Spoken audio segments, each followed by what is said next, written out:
Good evening.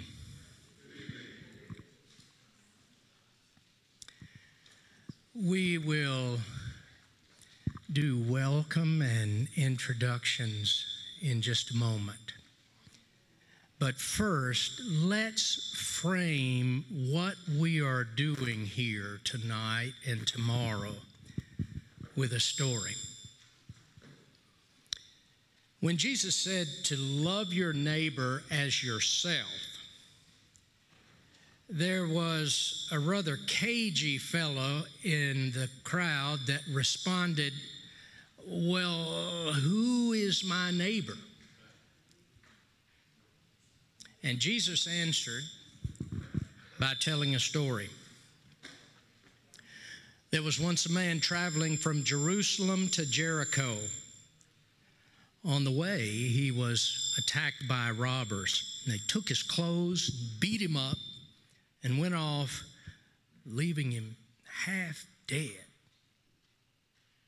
Luckily, a priest was on his way down the same road, and when he saw the man, he angled across to the other side of the road. Then a Levite religious man showed up. He also saw the man and then angled to the other side. But a Samaritan traveling the road came on him, and when he saw the man's condition, he was moved with compassion. He went to him and bandaged his wounds, treating them with oil and wine. And then he put him on his own animal, brought him to an inn, and took care of him.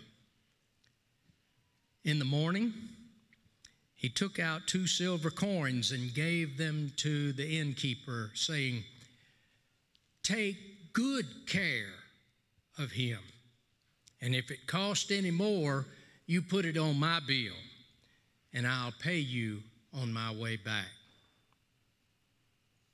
Which of these, Jesus says, do you think was a neighbor to the man who fell into the hands of robbers? And his questioner said, "The one who showed him mercy." Jesus said, "Go and do the same." Jesus said, "Go and do the same."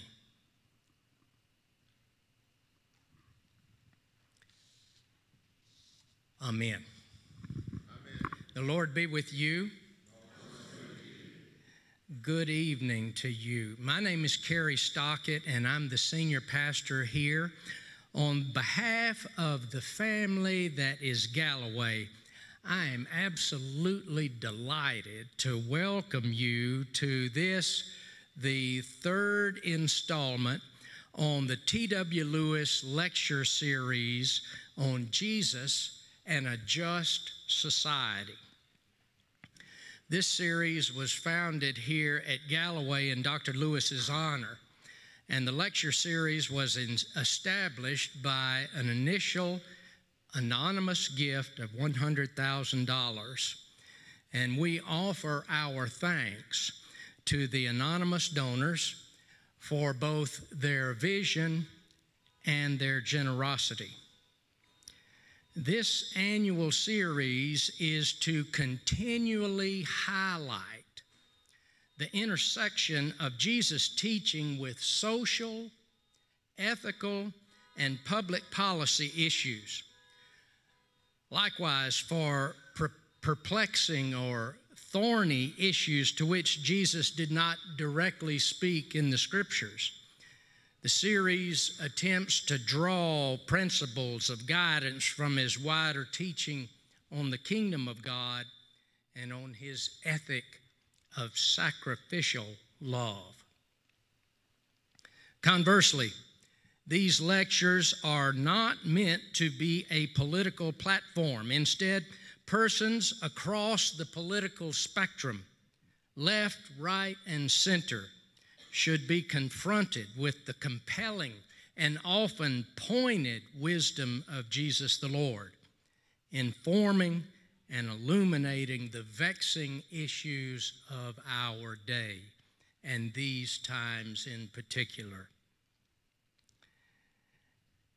And so be sure that this issue that we speak of this weekend, it has political implications, it has sociological and economical implications, but we are not here to align with any political party, nor are we here to endorse any candidate.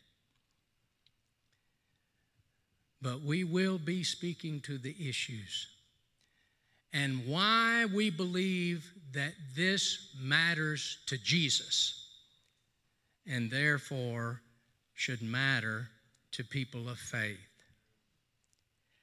I want to pause just a moment and invite my friend and colleague Susanna Grubbs-Carr to announce our team of speakers, and then I will introduce you, if you have not already met, Dr. T.W. Lewis. Thank you, Carrie. Welcome, everyone. We wanted to take just a moment tonight as we begin to honor our speakers for the weekend by introducing you to them briefly tonight. Over the course of the weekend, before their lecture times, of course, we will have a much more extensive introduction of each of them for you, but we want to honor them tonight. And so I would ask that Reverend Dr. Chuck Poole please stand. Reverend Jason Coker, I believe, had a family obligation tonight. He will be with us tomorrow. Dr. Sandra Melvin, Mr. Vaughn Gordon, Dr. Dan Jones, and Dr. Michelle Owens. The Reverend Dr. Chuck Poole, we know, has been twice the pastor of Northminster. We have some Northminster folks with us tonight. We're glad to have you. And that's just one thing about Chuck. There's so many. And we'll talk more about that as the weekend goes on, but welcome. We're glad to have you. And Dr. Jason Coker is the president and director of Together for Hope. That is located, headquartered here in Jackson, and we will get to hear from him tomorrow. Dr. Sandra Melvin is a doctor of public health and CEO and founder of the Institute for the Advancement of Minority Health. Welcome and being with us. Mr. Vaughn Gordon is the executive director of the Alluvial Collective, who some of you may remember as the William Winter Institute for Racial Reconciliation before the name was changed. And Vaughn will be speaking with us tomorrow. We welcome you, Vaughn. And Dr. Michelle Owens, a practicing OBGYN and the current president of the Mississippi State Board of Medical Licensure. And we welcome you as well, Dr. Owens. And so we thank you all for being here. I want to say real quick, because you told me to remind you if you didn't, just a couple of housekeeping things. Men's restroom is right outside these doors where you came in, right on the left for men. Women's restroom is out these doors, down the hall just a bit on the right for women. And also there's coffee and water and snacks and treats throughout the night. So please feel free to go. And it is through that breezeway and to the right. And let me just say also as we begin, wow, what holy conversation. What holy conversation we are about to have. And in my language, that is an invitation from the Holy Spirit to have a hearing heart. And so we want to thank you for taking this time out of your busy lives to come and bear witness to and be a part of this, because holy conversation leads to holy conviction, which leads to holy action. And that is what God calls of us, to spread the kingdom of heaven on earth. So thank you for being with us tonight. Thank you, Susanna. The Galloway family has always held T.W. and the Lewis family in high regard. His family is with him tonight. We lost Miss Julia in 2015, but his son Tom is here. His daughter Catherine and her husband Tom are here with him. And we celebrate the life and continued ministry of our friend T.W. Lewis. Not only is he a gentle discipler and teacher, T.W. has always been one who is desiring to move the sleepy establishment into something more like the kingdom of God.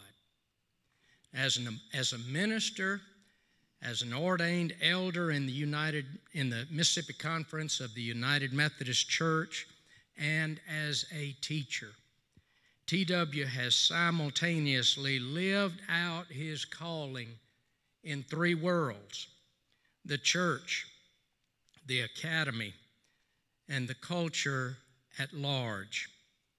He has been a pastor as well as the beloved professor of religious studies at Millsaps College, always shaping both minds and hearts. And over the decades, he has consistently borne witness for justice during the early struggles for civil rights in Mississippi and for LGBTQ persons in the church and society in our present day. The first year I did this, I cited a quote that I have to go back and just say it again. The late Eugene Peterson wrote a book called A Long Obedience in the Same Direction.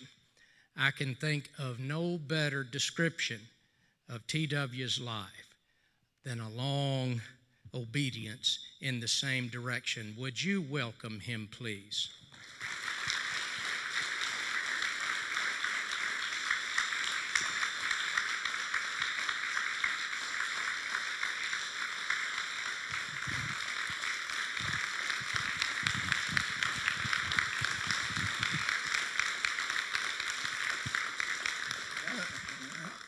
Thank you.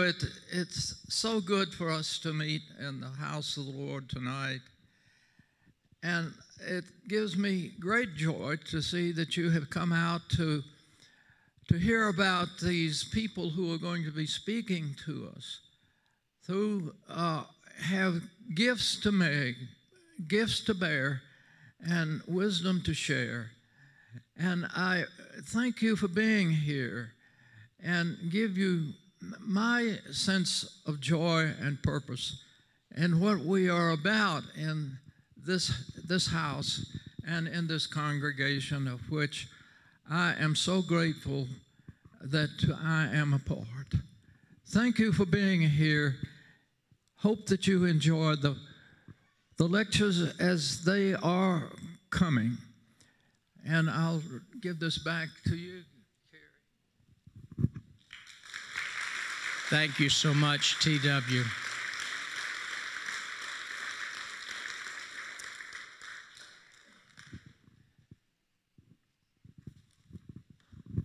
I owe you a huge apology, Dr. Jones. I didn't have my glasses on, and I read right over your name when I announced everyone, and so I'm so sorry. And so would you stand so that we can welcome you as well?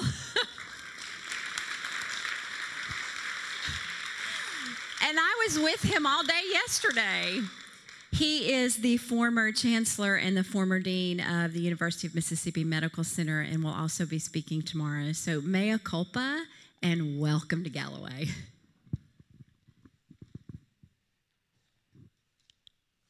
We will probably do things like that again over the course of the next day. Let me introduce to you our first speaker this evening. The Reverend Dr. Chuck Poole retired in 2022 from 45 years of pastoral life, during which he served churches in Georgia, North Carolina, Washington, D.C., and of course, here in Jackson.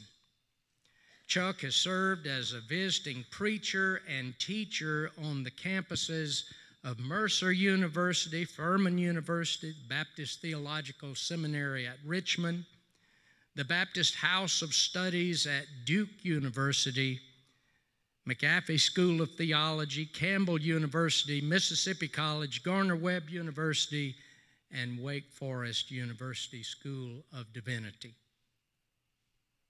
He was the founding teacher of the Wood Street Bible class here in Jackson, which he led for 21 years. That's quite a legacy in itself. He has authored 8 books, several articles, a gospel song, and the lyrics to 3 hymns. Twice, the beloved pastor of Jackson's Northminster Baptist Church, having served as pastor there from 1997 to 2003, and then again from 2007 until 2022. He left the pastorate for those 4.5 intervening years to serve as a minister on the street and as an advocate for interfaith conversation and welcome. Chuck and his wife, Marcia, and Marcia is here. We are so delighted to have you, Marcia. They now live in Birmingham, where Chuck serves on the staff of Together for Hope. And Marcia and Chuck have one son, Joshua, a daughter, Maria, and they have 10 grandchildren. Will you please welcome our friend, Chuck Poole?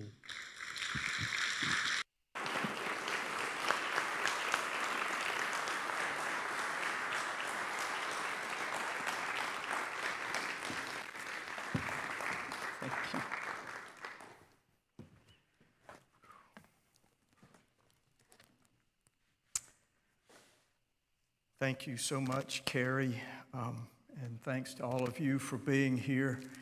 Marcia and I are so glad and grateful to be here with all of you this evening and tomorrow and again on Sunday morning at Galloway United Methodist Church. We're glad to be back home in Jackson, where our lives have been shaped and formed in ways that we could not have imagined when we moved here from Washington in the summer of 1997.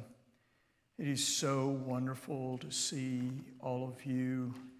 It's such a gift to see so many friends from Northminster, the church that shaped our lives and the lives of our children, Joshua and Maria, in ways that are so deep and wide that we live every day with a debt that we can never, ever begin to repay, as well as many other friends from our time here. So grateful for Sababu and Okolo Rashid being here, for Marcia and me, our tie that binds us to the Muslim community in Jackson. Thank you so much for your daily witness for this city, and many thanks to all of you for being present. It is a gift of God's grace just for us just to get to be in the room. I'm so grateful to Pastor Carrie Stockett for the invitation to participate in the 2023 installment of these annual lectures, which wear the name of one of my Mississippi heroes, T.W. Lewis. Whatever the question, whatever the issue, we have all always known where Dr. Lewis would stand, unfailingly on the side of empathy, equality, and human dignity. His moral compass of integrity, as true as his wingspan of welcome is wide. Thank you, Dr. Lewis, for being who you are. The spiritual magnetic field around your life has drawn a lot of us along, and you've helped the rest of us want to be better just by being precisely who you are. In fact, I remember thinking upon learning of the creation of this annual lecture series that nothing could be more fitting than that lectures on Jesus and a just society would gather at Galloway beneath the name of T.W. Lewis. Things just don't get more right than that.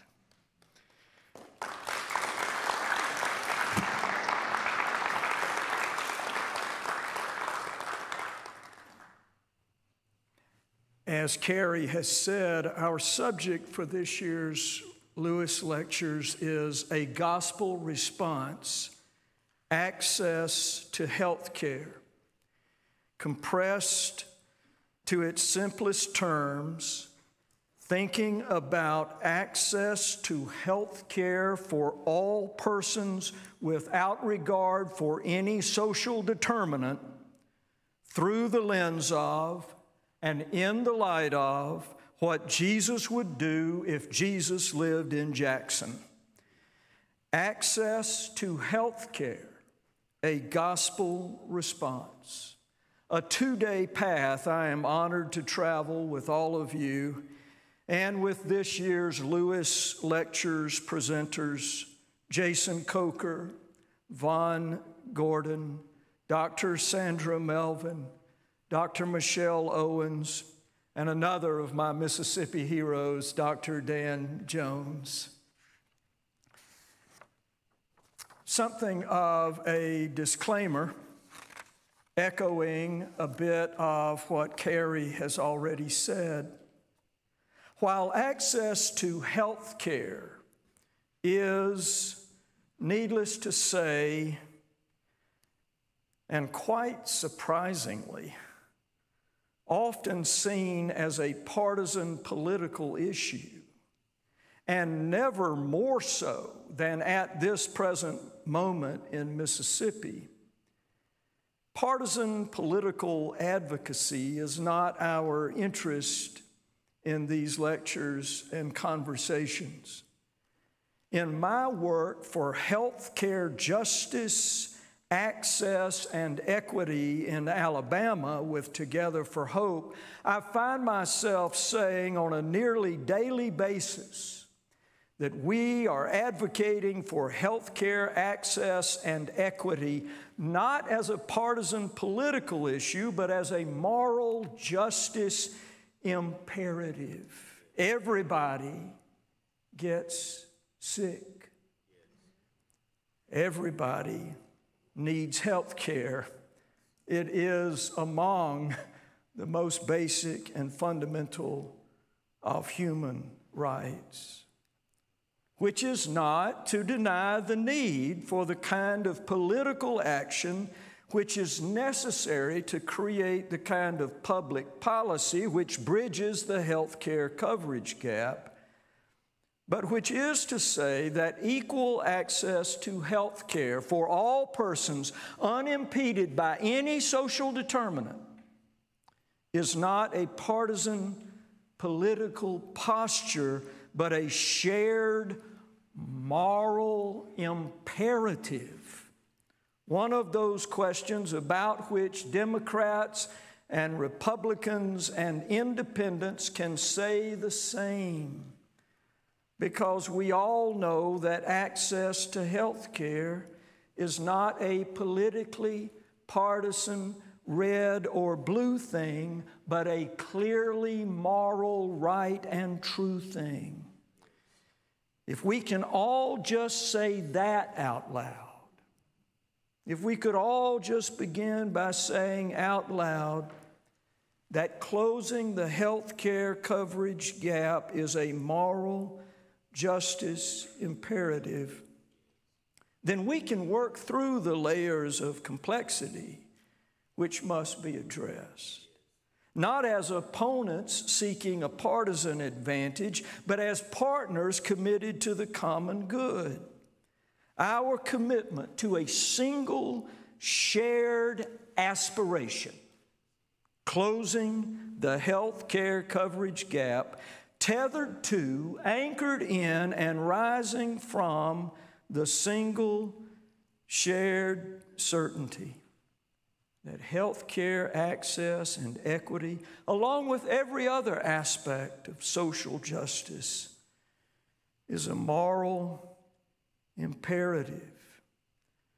We don't work for a more just society because we have made an ideological decision to be liberal or a political decision to be progressive, but because we have made a spiritual decision to let the love of God which has come down to us go out through us, which is also the way Scripture leans.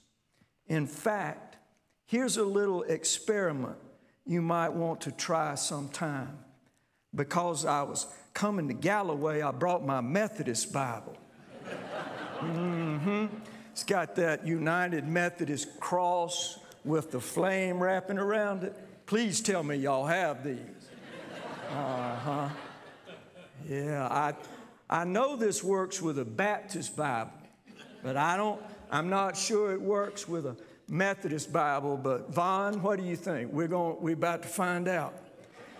Take a perfectly smooth Bible, place it on a perfectly even table, on a perfectly flat floor, in a perfectly level building, and before your eyes, while you are standing there watching that perfectly smooth Bible on that perfectly even table, on that perfectly flat floor, in that perfectly level building, will begin to slope, tilt, turn, and lean in the direction of empathy and solidarity, justice, and compassion. It starts early in Exodus 22:25. If you lend money to those who are living in poverty, you shall not charge them interest. Followed shortly by Leviticus 19:9. When you reap the harvest of your fields, you shall not reap all the way out to the edges. You shall leave the edges for those who are living in poverty. Leviticus 19:18. You shall love your neighbor as yourself. Leviticus 19:33. The immigrant who lives in your land shall be to you as the citizen. You shall love the immigrant as yourself. Followed by Deuteronomy 15:7-11. Do not be hard-hearted or tight-fisted toward your neighbor in need, since persons living in poverty will always be with you. Therefore, I command you, open your hand to your neighbor in need. After which comes Isaiah 1:17. Seek justice, rescue the oppressed, defend the orphan, plead for the widow. Isaiah 58:6, this is the worship God chooses, that you loose the bonds of injustice, feed those who are hungry, and house those without shelter. Followed by Isaiah 61:8, I, the Lord, love justice. Amos 5:24, let justice roll down like waters. Micah 6:8, what does the Lord require of you but to do justice, to love kindness, and to walk gently with God? Hebrews 13:3, remember those who are struggling as though you were struggling. James 2:15, if someone lacks clothing or food, and you say to them, go in peace, be warm and full, and yet you do not supply their actual specific physical needs, what is the good of that? And 1 John 3:17, how does God's love abide in anyone who has this world's goods and sees someone in need and yet refuses to help? A Bible-wide chorus of voices, which is joined also by beautiful descants from the holy books of other faiths beyond the synagogue and the church, such as in the Bhagavad Gita, Shlokas 17, verse 20, which calls Hindus to a life of daily compassion. In the Quran, Surah 2, verse 110, Surah 3, verse 134, and Surah 57, verse 18, one of the many verses in the Quran which admonish Muslims to care for those persons who are in need. And in the Guru Granth Sahib, which calls Sikhs over and over again to a life of generous kindness to those who are struggling and suffering. The holy books of other faiths, joining Jewish and Christian scripture in calling persons of good faith in all faiths to a life of empathy, solidarity, compassion, and care. As you may have noticed, that does not even include the four Gospels. That did not include a single word from Jesus, but we're saving Jesus for tomorrow, when we will spend all of our time roaming around in Matthew, Mark, Luke, and John. But even without the words and works of Jesus in the Gospels, even without the witness of Jesus, the cumulative weight of sacred scripture leans, slopes, tilts, and turns in the direction of active, specific empathy for and solidarity with whoever is most in need of help and hope. All of us bound together in what Martin Luther King Jr. so memorably called a web of mutuality. All of us, within these walls and beyond these walls, bound to one another in a web of mutuality in which all cannot be fully well for any of us until all is finally well for all of us. A place from which to begin as we ponder together healthcare access, equity, and justice, a moral aspiration, a gospel hope, and a human need, not to mention the way Scripture leans.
Well, friends, we want to encourage you to begin to gather again. We love the sound of all of this wonderful conversation. There'll be more time for that, but if you want to get that last little bit of refreshment, we'll be gathering here again in a few moments.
Well, good evening again. I invite you to find your places.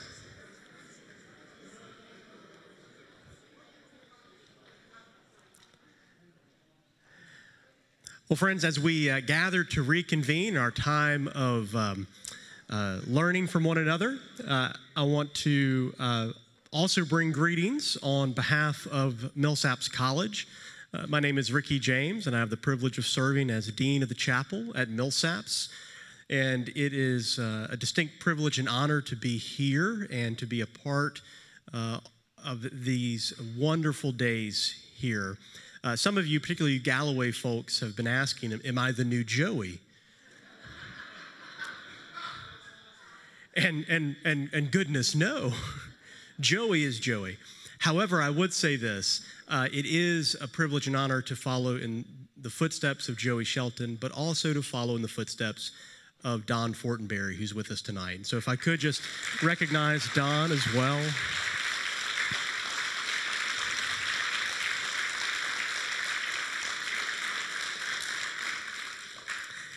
It is a privilege to be a part of the Millsaps family and Millsaps community and to continue the wonderful legacy of persons such as T.W. Lewis, Don Fortenberry, Joe Rife, and so many others who have been a part of this community here at Galloway as well. It's now my distinct honor to introduce our next speaker, Dr. Sandra Melvin, the Chief Executive Officer of the Institute for the Advancement of Minority Health. Dr. Melvin has a distinguished career and a distinguished pedigree. I'm going to list some of the places that she has studied. BS in Biology from Tougaloo College, Bachelor of Science from the University of Mississippi in Clinical Laboratory Sciences, Master of Combined Science degree in Biology from Mississippi College, a Master of Public Health in Epidemiology, and a Doctorate of Public Health in Epidemiology from Jackson State. Those are some wonderful institutions of higher education. You can always add an MBA from Millsaps College if you'd like. But Dr. Melvin's research interests are reflecting of various publications she's authored and co-authored exploring health disparities related to the development of infectious and chronic diseases, everything from COVID-19 to HIV, AIDS, tuberculosis, diabetes, and asthma, particularly interested in the social factors that contribute to these health disparities. In May of 2019, after 20 years of public health practice as an epidemiologist, Dr. Melvin founded and serves now as the CEO of the Institute for the Advancement of Minority Health, an institute founded in response to the need for the development and implementation of public health interventions that include the voice of the community and place health equity at the forefront of decision-making. She's received numerous awards for her equity work, being recognized in the Congressional Record by the Honorable Benny Thompson, receiving various awards and various honors throughout her career.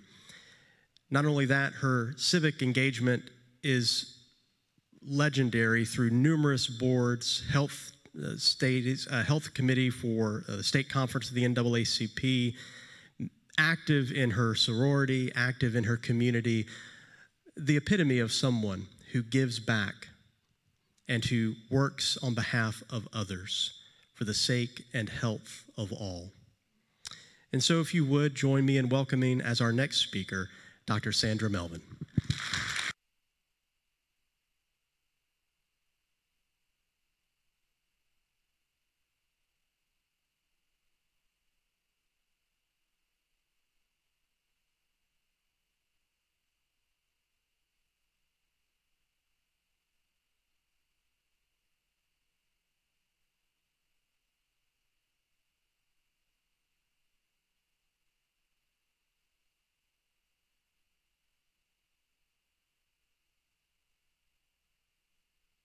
Was muted. There, okay.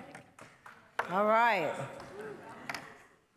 So thank you very much for that introduction. And before I get started, I would like to thank Reverend Carrie Stockett, the congregation at Galloway United Methodist Church, as well as all of you for being here today to hear me talk about and the other speakers talk about what I think is one of the most important issues that affect us as Mississippians today, and that's health care.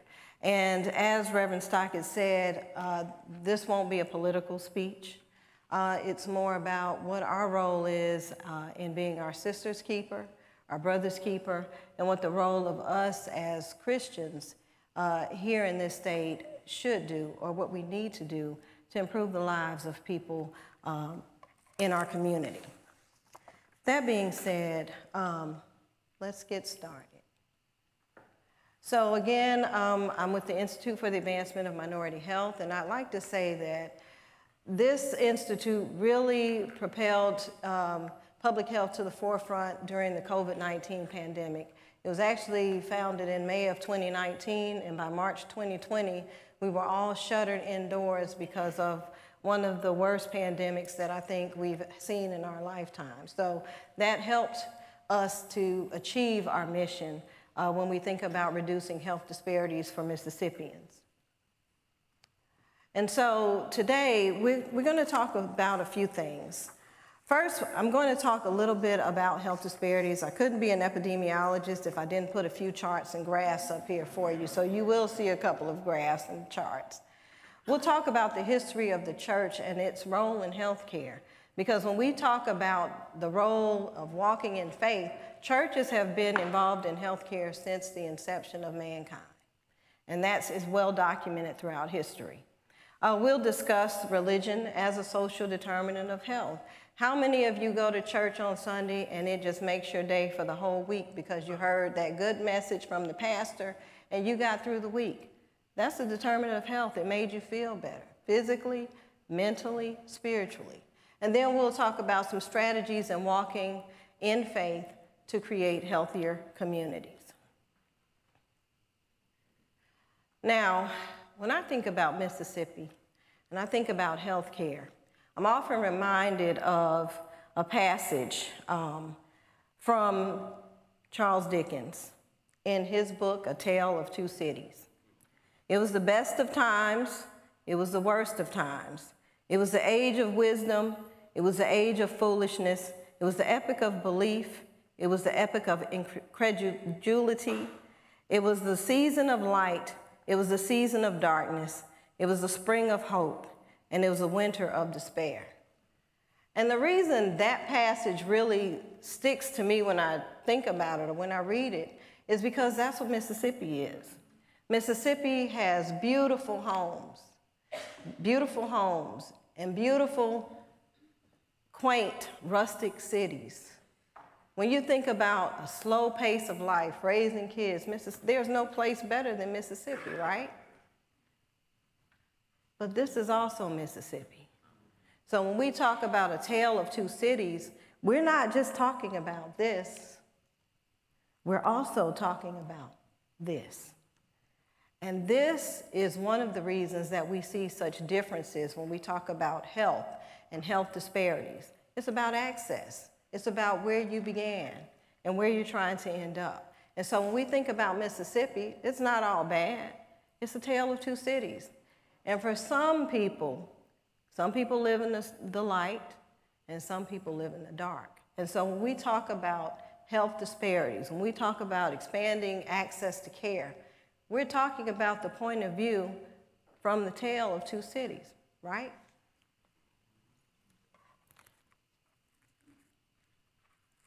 So let's talk about, I think I can see this. I brought my papers, but I think I can actually see this.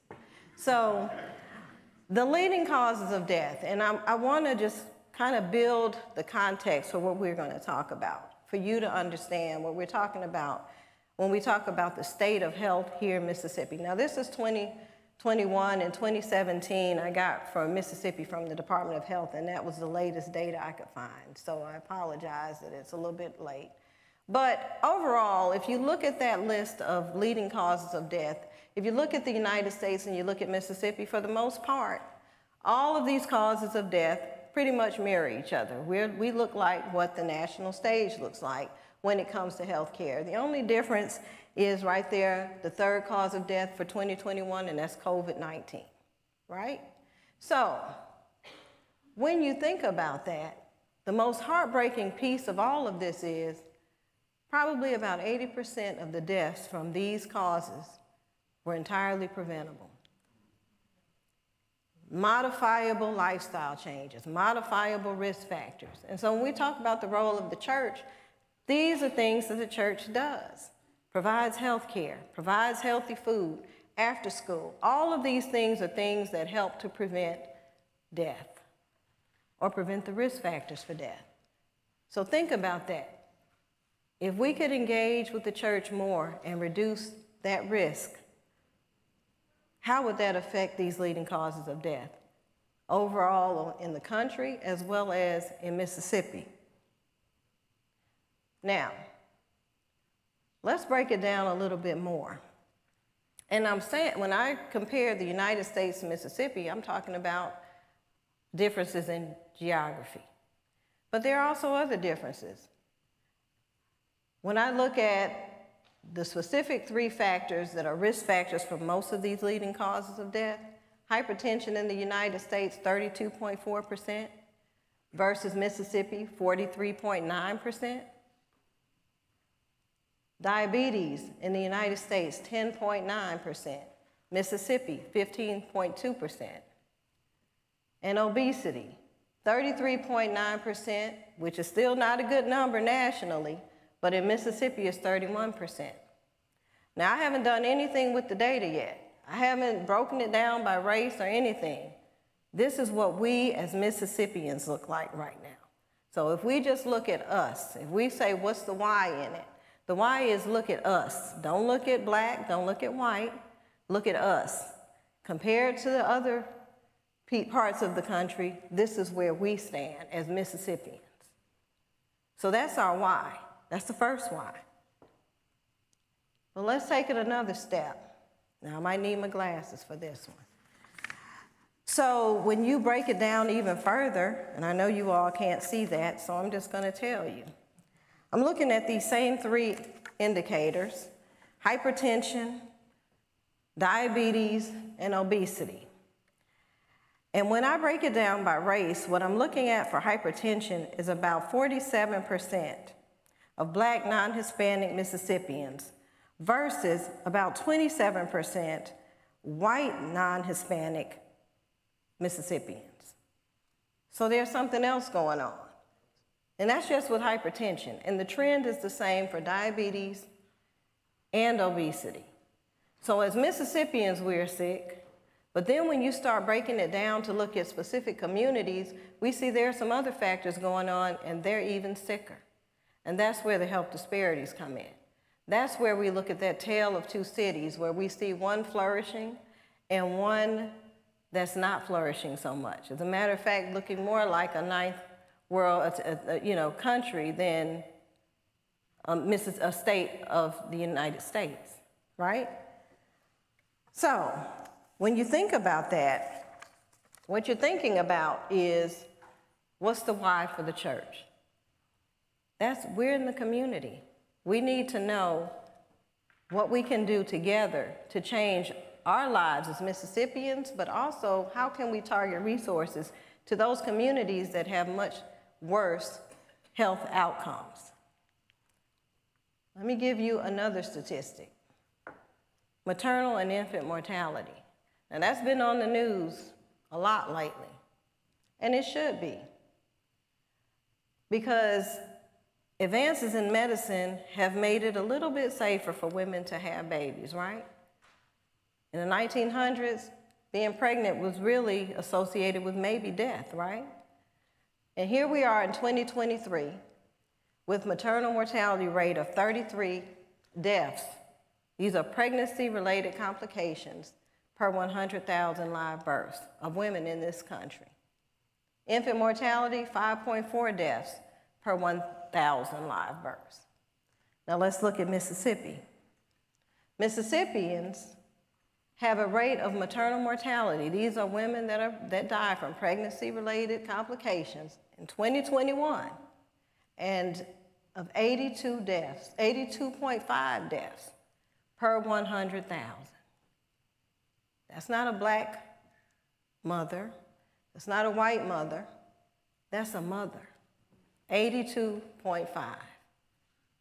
Okay, that is what our rate is now. When we look at infant mortality rate, 8.12 deaths per 1,000 live births. That's a baby that dies before their first year of life, okay? And that hasn't been broken down by race.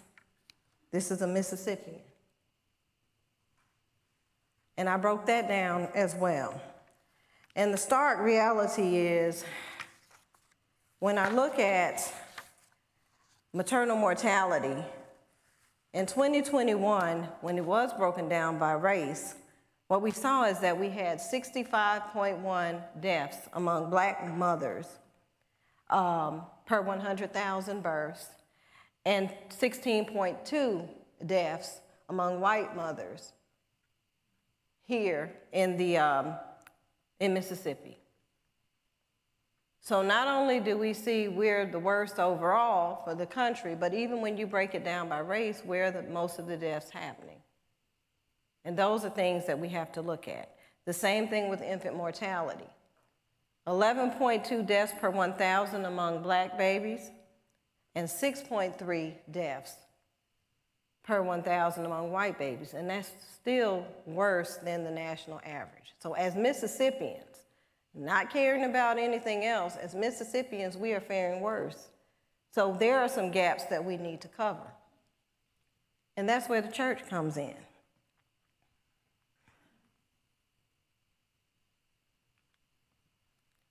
So when we ask walking in faith to create healthier communities, what does that mean for the church? Well, faith isn't merely an ideal, but rather a support system that fills the gaps in access to the things that are supposed to keep us healthy. That's what Dr. Ulysses Burley said. And I agree.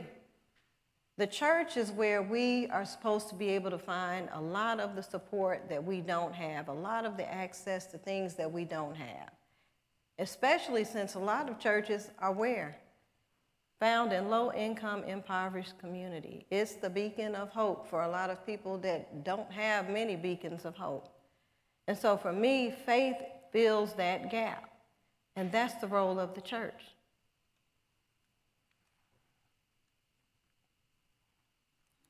And it wasn't just the role that I gave it. The church has been important throughout history of the United States and even before we became these United States. It's been related in one way since the beginning of history.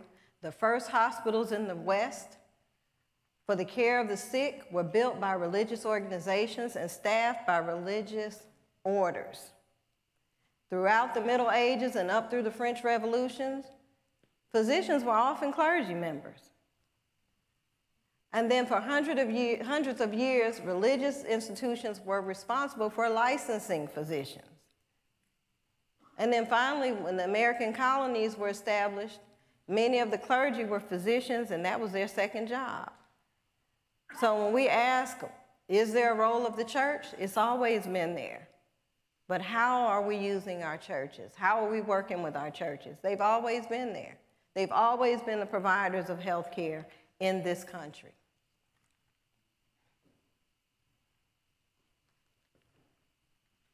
I think I might have skipped one. Okay.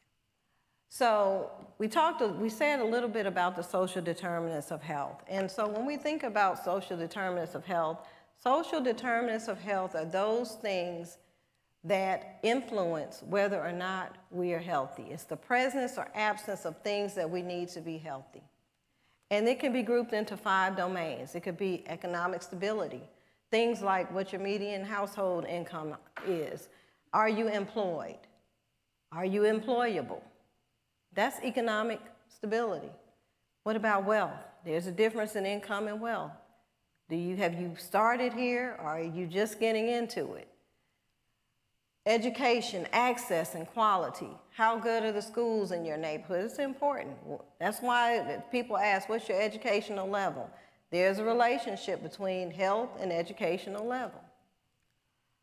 Healthcare access and quality. Do you have access to physicians? Do you have access to dentists, mental health care providers? Do you have access to clinics? And the sad state of affairs here in Mississippi is many of our clinics are closing. Our rural health hospitals are closing, okay? And that's a big deal, because if you're in a rural community and you don't have access to a healthcare provider and you get sick and it takes you 3 hours to get to the nearest one, what do you think your prognosis is? So access to healthcare and quality healthcare is important. And another fact is, out of these 82 counties that make up Mississippi, almost all of them have some healthcare provider shortage area. Jackson may not have, it has one somewhere here in Hinds County. As populated as Hinds County is, there's somebody that does not have access to care. And out of the 74 rural hospitals in the state, 34 of them have closed or are about to close. So what does that mean for us? And what does that mean for the charge of the church to take care of all these people who now find themselves without access to care? Social, neighborhood, and built environment. Whether or not you can be physically active, which is a risk factor for health, is really important. Is there a neighborhood where you have a park where you can go and not worry about crime, where the park is kept up, you don't have a lot of people in the park loitering or trash in the park? What does your environment look like? That has a big impact on your health. I can tell you to be physically active, but if you're scared to go outside, do you think you're going outside? If you're scared that you're going to, be the victim of a crime when you go out there, and for a lot of low-income neighborhoods, that's the reality. Is there even a park there for the children to play? Is there a grocery store? Is your area classified as a food desert? Is the best place that you can get food a convenience store that does not have healthy food options? Then you don't even have a chance of being healthy because you don't have access to healthy food. This last one, social and community context. I think this is really where the church fits in. When we think about the importance of social support, I think that until COVID-19, people did not understand how important it was to actually see each other, talk to each other, be able to meet and congregate. Social support is really important. Being able to talk to someone, being able to have someone there that encourages you to be healthy. Maybe let's go walk, let's go to the gym. Those are social support systems, or even someone just to vent to when you've had a bad day. But if you can't do all of those things, you are told that you are now inside. And for 2 years, we were inside. And what did we see?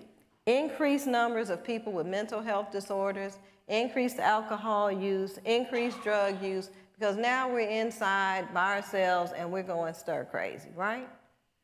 So social and community context, and there's a lot more research being done, but there's something to be said for social isolation and its impact on your mental health. And of course, the church teaches you have to have what? A healthy mind, body, and spirit, right? So if your mind is not good, your body will also manifest itself in some physical things too. So religion as a social determinant of health. Well, we know that we as a public health field are now acknowledging that there is a relationship between religion or faith and health. Just like there's a relationship between poverty or lack of education or income inequality, poor working conditions. Religion is also a social determinant of health, okay? And one of the biggest reasons is churches have a profound impact on policies, social norms, and things that happen in the community. How we live is often dictated by our church, right? What's right, what's wrong, what we should do, even down to some of the medical decisions that we make. Okay? For example, if the pastor says it's bad to smoke and drink and, risky sexual practices, that's what we're teaching our families, right? That's a health-seeking behavior. You're opting not to do certain things because you know it's against the rules of your church. Medical decisions. In some religions, they don't take blood transfusions. So if you get into a bad car accident, that may affect your prognosis because you're making a decision based on your religious faith, based on what is acceptable based on your religious faith. And when you have that kind of power, you have to be at the table when it's time to make healthcare decisions. So the church is definitely a very powerful partner that should always be at the table.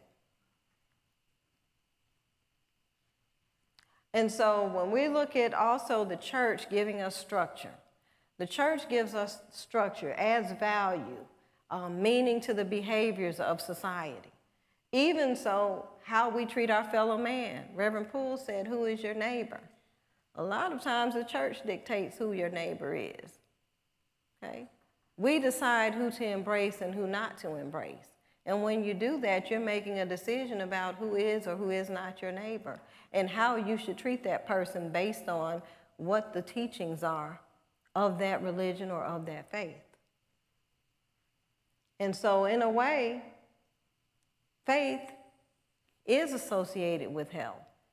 It can be associated with negative health or positive health. Mostly it's always associated with positive health.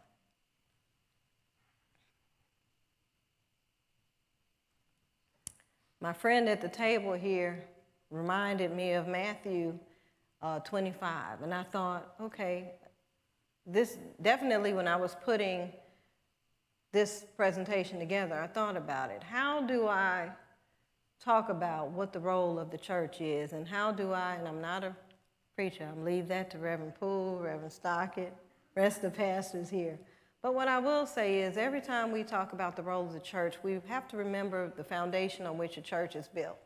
It's supposed to be a place that accepts the broken, accepts the sick, participates in healing, not, spiritually, of course, but now we see that there's a role for the church to help us physically.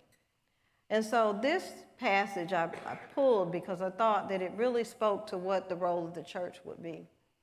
Then the righteous will answer him, Lord, when did we see you hungry and feed you, or thirsty and give you something to drink? When did we see you as a stranger and invite you in, or needing clothes and clothe you? When did we see you sick or in prison and go visit you? The king will reply, truly I tell you, whatever you did for one of the least of these brothers and sisters of mine, you did for me. Matthew 25, 37, 40. So if you believe in faith and as a Christian that your job is to help your fellow man, it's not often the strongest of us that you're charged to help. It's the least of us that you're expected to embrace and help. And that's the role of the church. So how do we walk in faith to create healthier communities? Well, first of all, we can promote good health within the congregation. Those are the people that we touch every week, twice a week sometimes more.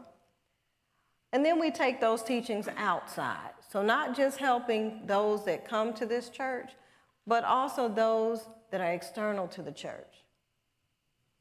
The other thing is faith-based organizations are often on the front line of healthcare delivery.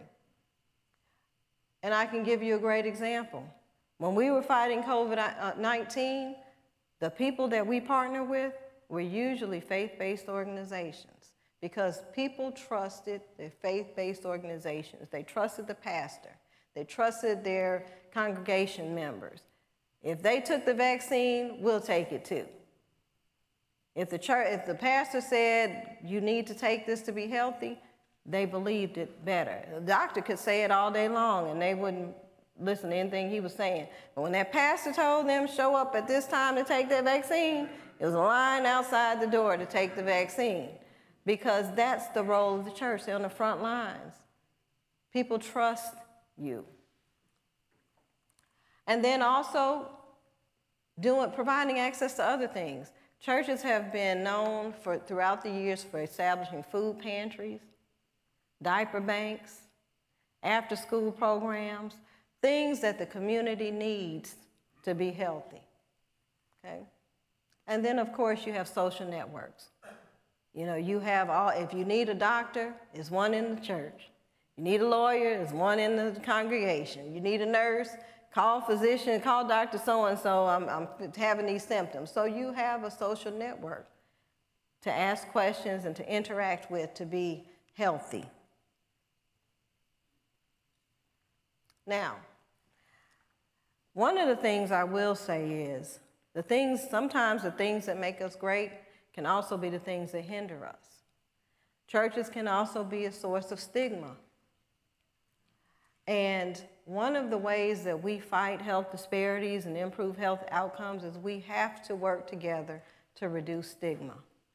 Because when people feel stigmatized, they don't go to the doctor. They don't talk about what's bothering them. And so they don't get the help that they need. And that's one of the reasons we see these health disparities. People are not going to the doctor before they're too sick to really get the help that they need. But if something is wrong with them, such as HIV or mental health disorders, things that have been stigmatized, they're less likely to go to the doctor. So I think one of the real roles of the church, too, is to treat individuals as individuals and remove the stigma that we see when we're dealing with people that are not just like us. Really important for us to do that. And I think if it starts at the church, it will go out into the community as well. Become health ambassadors. As you get good knowledge, share with your family, share with your friends. Give good, true information, accurate information. Don't spread misinformation. And if you don't know, at least know where to refer somebody so that they can get the right information. So becoming a health ambassador is a small thing that we all can do. When you have good information, you pass it along. For example, this is Breast Cancer Month. I'm pretty sure a lot of churches did a breast cancer program. There's a lot of good information that can be passed through just being a health ambassador from your church. If you get the information, each one teach one. Be an ambassador. And then establish congregational health programs. And so a congregational health program is one where we have doctors, nurses, healthcare providers that are available to provide services. They provide health education and information. They implement policies that support healthy behaviors. Start with your church and then go outward. For example, when we have our church picnics, stop bringing all that fried chicken, stuff that we know we like to eat. Let's start there. Let's start in-house.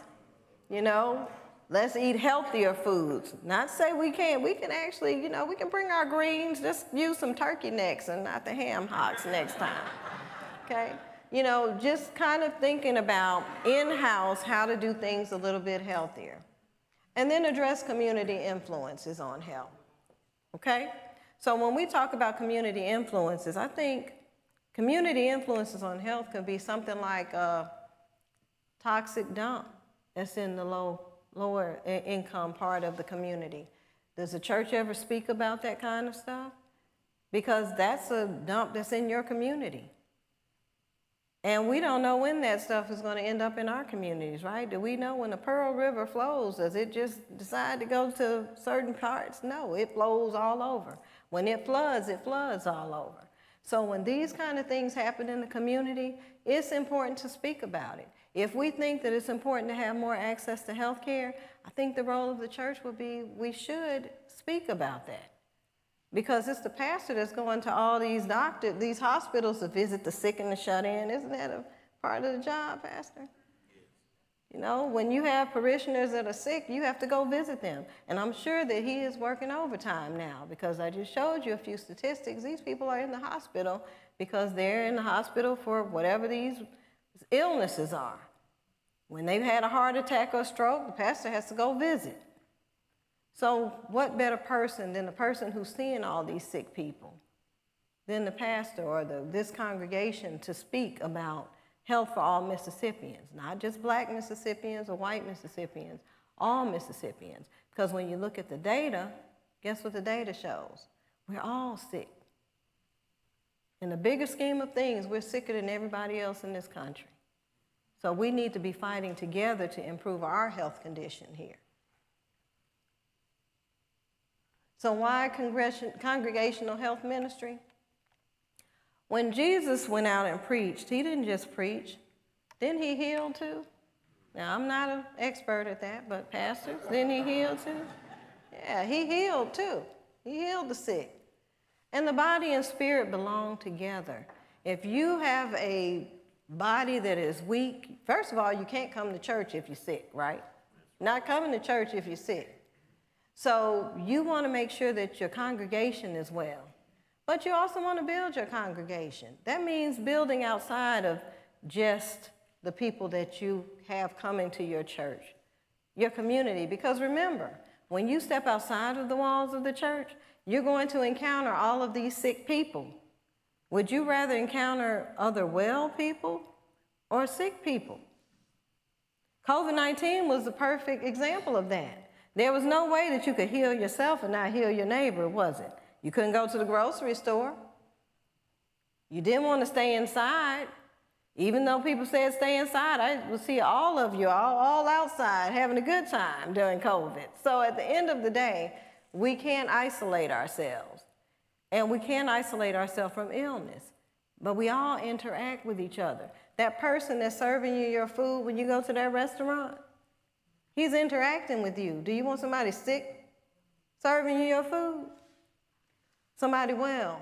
That person in Kroger or in Walmart stocking your groceries, if they're sick, they're still in there stocking you. And you're going to go in there and you're going to pick up that banana or that apple, and that person has been sick, and their hands are all over it. So in the bigger scheme of things, it's more to your benefit to make sure everybody is well. Not that you have some people that are sick and some people that are not, because you don't know when you're going to encounter those sick people. And COVID was an extreme case, but that's with a whole lot of illnesses that we encounter. You don't know who's handling your food or who's doing these things that we found out were essential things during COVID. So you are your brother's keeper. You are your sister's keeper. Churches also hold many of the ingredients of healing: social support, volunteers. Whenever we have to do things, the church is always there to volunteer. And a lot of times, it's all you need is that extra hand to help you do the things that you need to do. And one of the most important things for me is health ministry is actually love in action. Because it's one thing to read out of the Bible every Sunday and say what we should be doing. But what better way to show than to show what we should be doing, right? We can tell people to love your neighbor as you love yourself. Or we can tell us that we're supposed to help each other. But what better way to do it than to actually show us doing it? Love, health ministry is love in action, not just lip service. And then health is for the whole person. Emotional, food access, transportation. Churches do all of that. So when we walk in faith, that is what we're doing. We're providing access. We're filling the gaps to the things that we need to keep us healthy. The other thing I found is that there are places where you can also become a certified health minister. And those are really just the people who actually lead the whole congregational health ministry, learn the best practices, and then bring it back to the church and really implement your health programs. So they learn what they need to know to create a program for the church that the church can then use to help within the church as well as externally to the church. And then finally, coalition building. One of the groups that's always missing when we look at our coalitions is always faith-based organizations. We have somebody from academic institutions. We always have the healthcare providers. We have everybody except the people from the church. And an important way for us to walk in faith is to build coalitions or to participate in coalitions that actually work to make changes. And when we talk about policy changes, we're not always talking about legislative changes. There are other things that we need to make changes for. Policy can be anything that is detrimental to us. It can be a school policy. It could be a healthcare policy. It could be a church policy. When we talk about change, we're not always talking about going to a representative or a senator and making a change. A lot of those changes have to start with us first, in our houses first. What are we doing in our church that may be keeping other people from participating? Or what are we doing in our church, in this community that we may see has all these social determinants out of place? What are we doing to improve those social determinants of health? What coalitions exist that we can become a part of to make the changes that we need to make our communities healthy? That is how we walk in faith. We make substantive changes that actually impact the lives of people. I showed you numbers, but behind each one of those numbers, there is a face. There is somebody. And it doesn't have to be a black face or a white face. It's a Mississippian that is either sick or dead because they don't have access to the things that they need to live healthy, quality lives. And so as we walk in faith, we need to remember that. Just as Jesus did. He didn't just preach, he healed. And each person had a face. And so when we talk about these policies, when we talk about expanding access to care, we're not only talking about expanding access, we're talking about a healthier Mississippi. Because we want those numbers, not the numbers I broke down, the overall numbers to go down. We want our number as Mississippians to go down and to be better. And the only way we're going to do that is to remove those obstacles that keep people from being healthy. And I will tell you, we do a lot of talk about social determinants of health, but in my years of doing this work, there's really only one social determinant of health. Does anybody know what that is? What'd you say? Love is something that we need. Lack of wealth or poverty. It's poverty. Poverty is the one social determinant of health that if we could reduce or eliminate, it would take care of all the rest of them. We would be able to purchase a car. We'd be able to buy a house. We'd be able to buy food. We'd be able to pay for our health care. So if we could, and I'm not talking about some fantasy of everybody being wealthy, but if we could just eliminate poverty, it would remove a lot of those things. So as a church, as people walking in faith, what can we do? Even just people having jobs, remove some of that obstacle.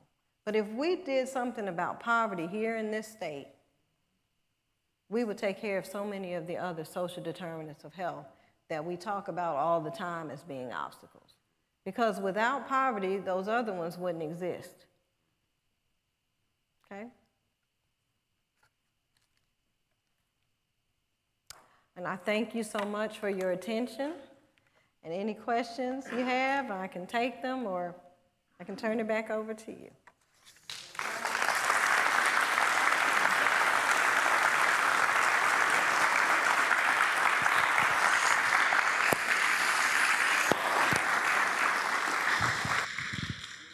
We can take a few questions from the floor if you have those.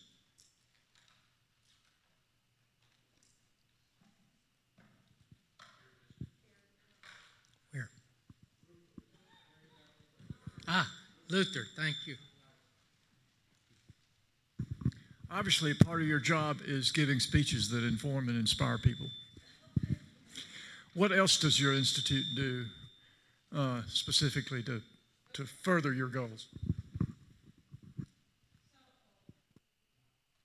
Okay. When I established the Institute, obviously I started thinking about things like maternal and child health disparities. And so we also have a diaper bank, so we do add, give resources. But we have an HIV prevention program. We do HIV testing, screening, provide resources to prevent the spread of HIV. We do tobacco control because tobacco is a big risk factor for all of those chronic diseases. So we do health education. We have food pantry. And we do public health research. So we try to have evidence-based tools to do the work that we do. And the only way we can do that is if we actually ask the questions. So we do community listening sessions, provide COVID-19 testing kits, PPE when we needed to do that.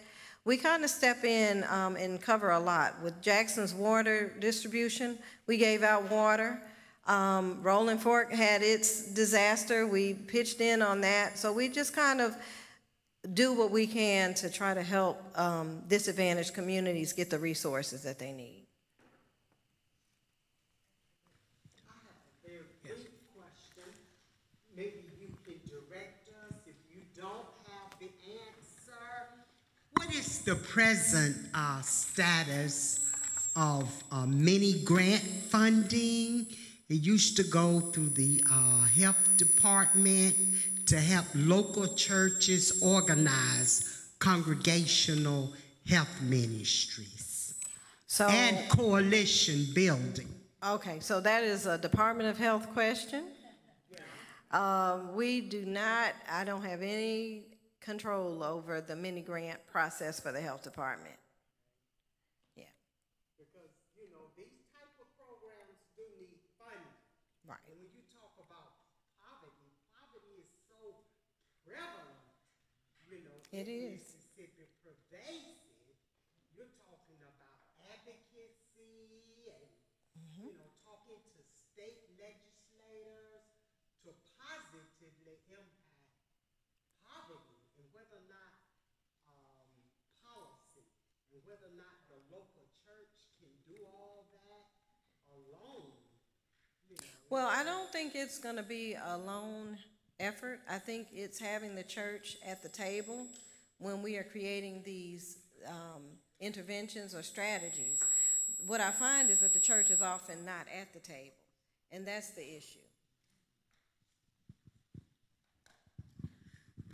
My name is David McCoy. Thank you for your presentation, your comprehensive presentation. You did very well. I agree with what you're saying on poverty, but we do recognize that poverty is profitable. Do you recognize that poverty is profitable? It's in the interest of some to maintain poverty because it's profitable. And to fight that, we have to understand and come to face, in order to fix it, we have to face it. And so if we don't recognize that people are making money and growing wealthy off poverty, the war on poverty, I think, is the longest war in the world. Mm-hmm. And so unless we recognize that, then maybe we're not understanding the depth and the breadth of the problem. Oh yeah. I think a lot of things are profitable, even when we talk about health care. Prevention is worth, what, a pound of treatment, or ounce of prevention? That's right. So to me, if we know that in order for us to get better, if we can treat or prevent it before it starts, but we want to sell drugs. And for some people, it is profitable. But we also have to recognize that there are some strategies that we need to begin to take as communities to begin to eliminate those issues.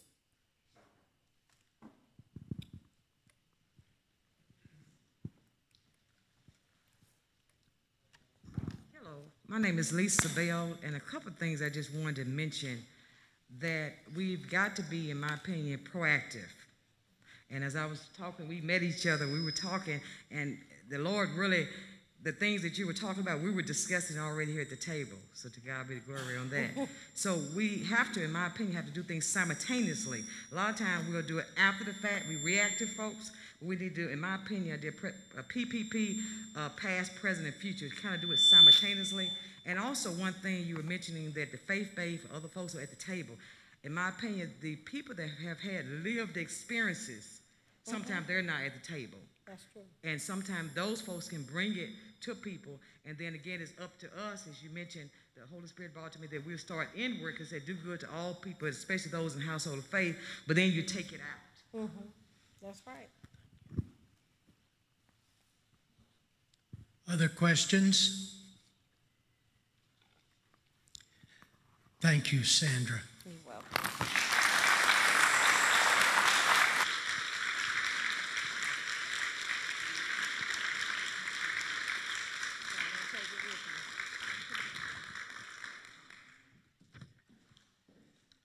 Can't thank you enough for being here this evening. Your presence is such an encouragement. And I think what you're beginning to see tonight is that this issue of access to good health care and good hospitals for all Mississippians. When we allow that to be reduced to a conversation about economics or a conversation about politics, we're kind of crossing over to the other side of the road instead of trying to help the Good Samaritan, don't you think? And so I hope that the presentations that we have had tonight have started putting faces on this issue, and that matters. I hope to see you back tomorrow morning. We will start with some coffee and snacks at 8:15, and then at 8:30 we will go ahead and introduce our first speaker, which will be Dr. Poole again, and then Von Gordon, Jason Coker, Dr. Dan Jones, Dr. Michelle Owens, and then we will close our day tomorrow with a panel discussion from all 6 of these presenters and your questions to them. So I hope you will join us tomorrow. Good night and go in peace.